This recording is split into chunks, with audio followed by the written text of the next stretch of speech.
সম্মানিত ভিউয়ার্স, আসসালামু আলাইকুম ওয়া রাহমাতুল্লাহি ওয়া বারাকাতুহু। আশা করি সবাই আল্লাহর অশেষ রহমতে ভালো আছেন, সুস্থ আছেন। এই চ্যানেলে আরেকটি নতুন গুরুত্বপূর্ণ ভিডিওতে আপনাদের সবাইকে স্বাগতম। আজকে আলোচনা করব এবার যে সুসংবাদ এমপিওভুক্ত শিক্ষকদের জন্য। বিস্তারিত থাকছে ভিডিওতে। এই ভিডিওটি দেখার আগে যারা এই চ্যানেলে একদম নতুন তারা অবশ্যই চ্যানেলটি সাবস্ক্রাইব করে পাশে থাকা বেল আইকনটি প্রেস করে দিন। আর যারা ইতিমধ্যে সাবস্ক্রাইব করেছেন তাদেরকে জানাই অসংখ্য ধন্যবাদ। এবার যে সুসংবাদ এমপিওভুক্ত শিক্ষকদের জন্য।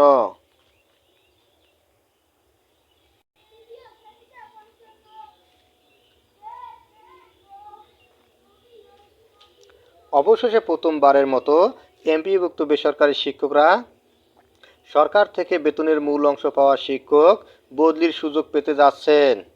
তবে এমপিওভুক্ত সবাই এ সুযোগ পাবেন না। কেবল বেসরকারি শিক্ষক নিবন্ধন ও প্রত্যয়ন কর্তৃপক্ষের এনটিআরসিএ সুপারিশে নিয়োগ পাওয়া শিক্ষকেরাই এ সুযোগ পাবেন। আপাতত এনটিআরসিএ সুপারিশকৃত 1,13,000-এর মধ্যে বিভিন্ন স্কুল কলেজে কর্মরত শিক্ষকরা নিজ জেলায় বদলি হওয়ার সুযোগ পাবেন। শিক্ষা মন্ত্রণালয় সূত্রে জানা গেছে, বেসরকারি শিক্ষা প্রতিষ্ঠানে কর্মরত ইন্ডেক্সধারী শিক্ষকদের শূন্য পদের বিপরীতে বদলির ফাইল অনুমোদন দিয়েছেন শিক্ষা উপদেষ্টা ওয়াহিদ উদ্দিন মাহমুদ। আগামী বুধবারের মধ্যে এ বিষয়ে প্রজ্ঞাপন হবে।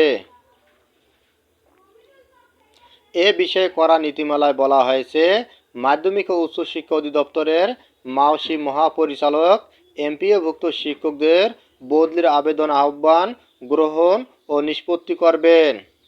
প্রয়োজন হলে তিনি এই ক্ষমতা অধস্তন দপ্তরে অর্পণ করতে পারবেন। বদলির পুরো প্রক্রিয়াটি সফটওয়্যারের মাধ্যমে সম্পূর্ণ করা হবে। মাওসি বদলির আবেদন ফরম ও সফটওয়্যার তৈরি করবে। শিক্ষক বদলিতে ব্যবস্থাপনা কমিটি বা অন্য কারো হস্তক্ষেপের সুযোগ থাকবে না। বছরের একটি নির্দিষ্ট সময়ে শিক্ষকরা বদলির সুযোগ পাবেন। এছাড়া বদলির ক্ষেত্রে শিক্ষক নিবন্ধনের ব্যাজ বিবেচনায় নেওয়া হবে। শূন্য পদে শিক্ষক বদলির পর খালি থাকা শূন্য পদগুলোতে নতুন শিক্ষক নিয়োগ দেবে এনটিআরসিএ। নীতিমালায় বলা হয়েছে, বদলির আদেশ জারি হওয়ার পর শিক্ষকেরা বদলি করা প্রতিষ্ঠান প্রধানের কাছে যোগদানপত্র পেশ করবেন। তারপর প্রতিষ্ঠান যোগদানপত্র গ্রহণ করে জেলা শিক্ষা কর্মকর্তাকে অবহিত করবেন।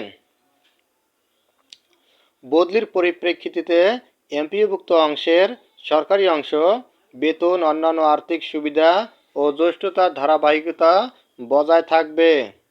এই বদলির ক্ষেত্রে এনটিআরসি এর আবেদনে উল্লিখিত স্থায়ী ঠিকানা থেকে দূরত্ব বিবেচনায় যিনি যত দূরে চাকরিরত আছেন তিনি বদলির জন্য অগ্রাধিকার পাবেন।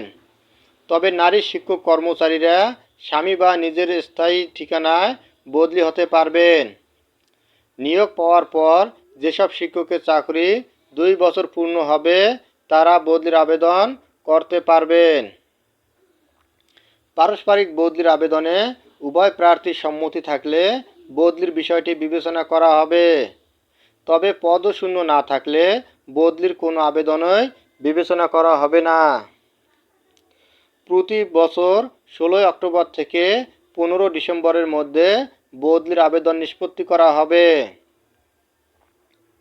এ প্রসঙ্গে শিক্ষক নেতারা বলেন, এমপিওভুক্ত শিক্ষকদের বদলির উদ্যোগটি ভালো, কিন্তু এটি এমপিওভুক্ত সব শিক্ষকের জন্য করতে হবে।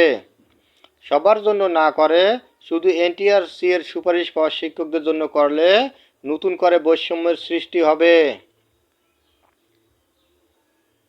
প্রসঙ্গত, নারী শিক্ষকদের পাশাপাশি পুরুষ শিক্ষকরাও এনটিআরসি এর মাধ্যমে নিয়োগ পেয়ে পরিবার ছেড়ে নিজ উপজেলা থেকে 400 থেকে 500 কিলোমিটার দূরে চাকরি করছেন। এ অবস্থায় ইন্ডেক্সধারী শিক্ষকরা শূন্য পদের বদলির দাবিতে সম্প্রতি একাধিকবার বিক্ষোভ ও মানববন্ধন কর্মসূচি পালন করেছেন। অবশেষে তাদের দীর্ঘদিনের দাবি পূরণ হতে চলছে। সারা দেশে এমপিওভুক্ত শিক্ষক কর্মচারী আছেন 5 লাখের মতো। এমপিওভুক্ত শিক্ষক কর্মচারীরা সরকার থেকে বেতনের মূল অংশ ও কিছু ভাতা পেয়ে থাকেন। এতদিন বেসরকারি শিক্ষকদের বদলির ব্যবস্থা ছিল না। ধন্যবাদ জানিয়ে বিদায় নেওয়ার আগে আবার অনুরোধ জানাই, যদি ভিডিওটি ভালো লাগে এবং সর্বশেষ শিক্ষামূলক আপডেট ভিডিও পেতে চান তাহলে অবশ্যই চ্যানেলটি সাবস্ক্রাইব করুন। ধন্যবাদ সবাইকে।